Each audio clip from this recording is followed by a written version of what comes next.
Best health packages up to 80% discount. Tirumala Diagnostics. Hi welcome to our channel. ఈరోజు మనతో పాటు ఉన్నారు భారతీయ శంకరపీఠ వ్యవస్థాపకులు శ్రీ అన్నవరపు తిరుపతి మూర్తి అవధాని గారు. నమస్కారం గురువు గారు. ఓం శ్రీ మహాగణాధిపతయే నమః. సంక్రాంతి అంటే చాలామంది పీడ పండుగ అంటుంటారు. పీడ పండుగని ఎందుకు అంటుంటారంటే, నా చిన్నప్పుడు అయితే నన్ను ఇంట్లోకి వెళ్ళి కనీసం ఆ బంధువుల ఆ రోజు ఒక సంక్రాంతి మట్టుకు బంధువుల ఇళ్ళలోకి వెళ్ళనిచ్చేవారు కాదు. ఏదో అంటే ఏదో అపశకునం జరుగుద్ది అనేది కూడా చెప్తున్నారు. నిజంగా దీంట్లో వాస్తవం ఎంత? అసలు సంక్రాంతి రోజు మనం ఏం చేయాలంటారు అసలు ముఖ్యంగా? పీడ పండగ అన్నారు కదా, పీడ మాసమును పీడ పండగ అంటుంటారు కదా. మన మనస్సు కన్నా చాలా గొప్పదైన పీడ ఎక్కడైనా ఉందండి? లేదు. మన మనస్సులో మనం ఊహించుకునేటువంటి పీడ కన్నా బయట ఎక్కడన్నా పీడ ఉందా? లేదు. లేదు. దీనికి ఇంకొక ఉపమానం కూడా మనం చెప్పుకుందాం చిన్నది. పూర్వంలో కాశీ వెళ్ళిన వారు కాటికి వెళ్ళిన వారితో సమానం అని చెప్పి అన్నారు. కాశీ వెళ్ళటం మానేస్తున్నారా?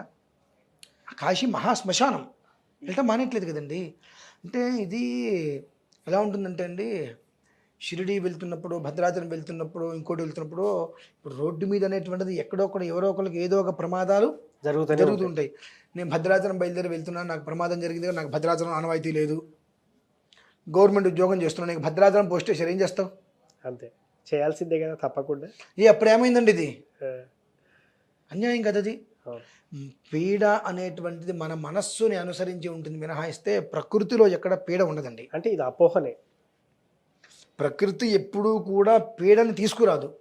ప్రకృతి మనం నాశనం చేయడం వలన పీడ తయారవుతుంది అంతే మినహాయిస్తే మనస్సులో ఉండేటువంటి శంక, ఆ మనస్సులో శంక అనేటువంటిది ఏ రకంగా అయితే కనుక ఉంటుందో అదే ఉంటుంది. ఇప్పుడు అదే నిజమైతే వాస్తవానికి మరి సంక్రాంతి అనగానే కొత్తల్లుని ఇంటికి పిలుస్తూ ఉంటారు, ఎక్కడెక్కడి నుంచో బంధువులందరూ ఒకే చోటుకు వస్తూ ఉంటారు, అందరు కలిసి ఇంట్లో పిండి వంటలు అవన్నీ చేసుకుంటూ ఉంటారు. నిజంగా ఒకవేళ పీడం అయితే ఆ రోజు ఈ వంటలు చేసుకున్నప్పుడే ప్రమాదాలు జరిగిపోవాలి అందరూ ప్రతి కొంపలోనూ.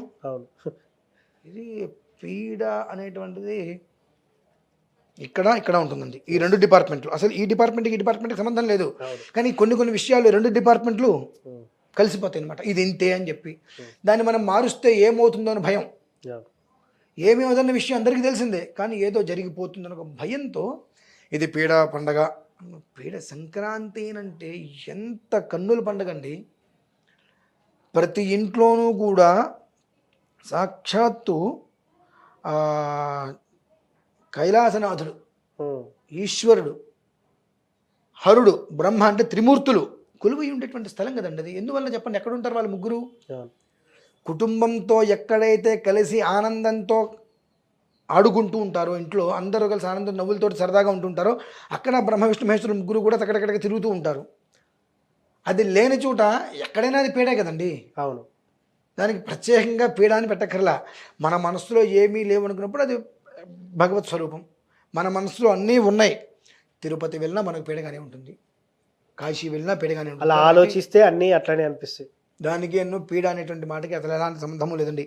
ఇక్కడి నుంచి ఆ ఆలోచన తీసేస్తే అంతా శుభమే. తీయకపోతే ప్రతిదీ పీడే అండి. చక్కగా ఇప్పుడు అంతకన్నా గొప్పగా చెప్పుకోవాలనుకుంటే, శని గృహంలోకి సూర్యుడు అడుగు పెడుతున్నాడు. ఓకే. మకర సంక్రాంతి అంటే విడిపోయినటువంటి వారందరూ కూడా కలుసుకునేటువంటి సమయం అది. ఓకే. విడిపోయిన బంధాలు, తల్లిదండ్రులు, వీళ్ళ ఎంతోమంది గొడవలు పట్టుకు విడిపోతూ ఉంటారు, వాళ్ళందరినీ కూడా కలిపేటువంటి అద్భుతమైనటువంటి రోజు అది. దానికి పీడ ఎందుకు పెట్టారండి? అంటే ఎందుకు పీడ అని పెట్టారంటే నాకు ఒకటి కూడా దీని గురించి అర్థమవుతూ ఉంటుంది. ఎందువల్లంటే ఇంటికి ఎవరైనా పిలవాలి, వాళ్ళకి మనకు పడదు. పీడమాసం కాబట్టి నేను పిలవట్లా, పీడ పండుగ కాబట్టి నేను పిలవట్లా. ఎక్కడ పిలవాల్సి వస్తుందో, రేపు మహాశివరాత్రిని మా ఇంటికి ఉపవాసానికి రండి అని పిలుస్తారు కదా, అలా ఎక్కడ పిలవవలసి వస్తుందో పిలిస్తే మళ్ళీ మొహాలు చూసుకోమేమో అనే ఒక ఉద్దేశ్యంతో ఇది ఒక పేరు పెట్టుకున్నారు. ఏమైందండి? తండ్రి, కొడుకు, మామగారు, అల్లుడు, అక్క, బావ, పిన్నమ్మ, వీళ్ళే కదా వచ్చేది. ఒక మాట అంటారు, చచ్చిపోతామా పడితే? మనల్ని ఎత్తుకొని పెంచారుగా, అన్నయ్య కావచ్చు, తమ్ముడే కావచ్చు, తల్లి కావచ్చు, తండ్రి కావచ్చు, మనల్ని ఎత్తుకొని పెంచారుగా. వాళ్ళు భోజనాలు చేస్తున్నప్పుడు తల్లిదండ్రులు మనం అక్కడ మలమూత్రాలు వెళ్తే, అరే పిల్లలు ఇబ్బంది పడతారేమని చెప్పి ఆ తినే అన్నాన్ని కూడా వదిలేసేసి వచ్చి మొత్తం బాగు చేసుకుని పిల్లలకి ఇబ్బంది లేకుండా చూసుకుంటున్నారుగా. అటువంటి తల్లిదండ్రులు కావచ్చు. నువ్వు నీ మీ మేనత్తో నువ్వు అన్న ఎత్తుకుంటే వాళ్ళ మీద వచ్చిపోతుంటావు. నువ్వు చిన్నప్పుడు వాళ్ళు నేను విసిరేలేదుగా కిందకి. వాళ్ళు చక్కగా నిన్ను తీసి బాగు చేసి వాళ్ళు మార్చుకోవడం, డ్రెస్ మార్చుకోవడం ఇది చేసి మళ్ళీ నేను ఎత్తుకున్నారు కదా, దగ్గర తీసుకున్నారుగా.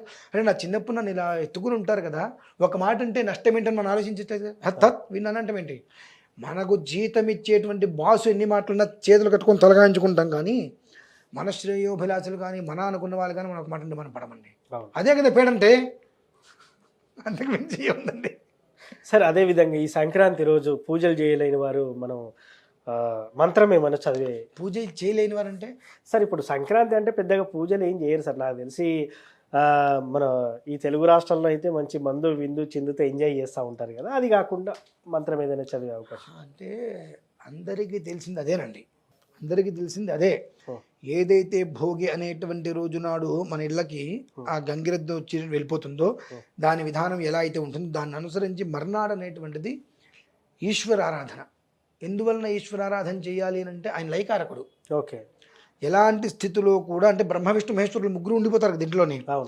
సృష్టి స్థితి లయ ఈ ముగ్గురు ఉంటారు కాబట్టి ఈ మూడిట్లలో ఏ దేనివల్ల కూడా మా కుటుంబంలో ఏ అనర్థము జరగకుండా ఇక్కడి నుంచి ఇలానే కుటుంబం అంతా కూడా శ్రేయోభిలాయకంగా కలిసిమెలిసి ఉండేటట్టుగా ఈశ్వరారాధన చక్కగా అభిషేకం చేసుకొని పరవాన్నం వండుకొని స్వామివారికి నివేదన పెట్టి అందరూ కూడా ముష్టాన్ని భోజనం చేస్తారు. అది దానికి ప్రాధాన్యత. అంతే తప్పితే మీరు అన్నారు చూసారు అందాక ఇవన్నీ చేస్తారని చెప్పి, అది వాళ్ళ సంతోషం కోసం చేసేటువంటిది.